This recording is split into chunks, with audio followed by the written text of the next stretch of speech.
Hallo, der letzte wurde ich gefragt, hey Uli, warum machst du das mit den Videos immer noch?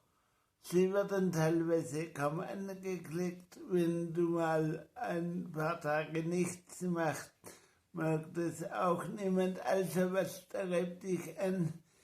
Ganz einfach, es ist mir ein Herzensprojekt, die Infos weiterzugeben, die mir geholfen haben, die mich glücklicher gemacht haben, die bei vielen anderen auch schon funktioniert haben. Und mit den Videos möchte ich einfach allen Menschen, die es interessiert, die Möglichkeit geben, etwas darüber zu erfahren. Und ich sage auf diesem Weg auch Danke. Danke an Gott, danke an alle Mitmenschen, die mich begleitet haben, danke an das Universum.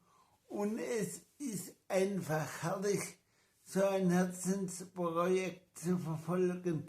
Und da sollte auch nicht das Geld im Mittelpunkt stehen, sondern es sollte was sein, wo auch du sagst, geil, ich habe einfach Bock darauf, das weiterzugeben, und zudem bin ich davon überzeugt, ich erreiche mit den Videos immer die richtigen und irgendwann werden es auch mal mehr. Ich wünsche dir einen herrlichen Tag. Ciao.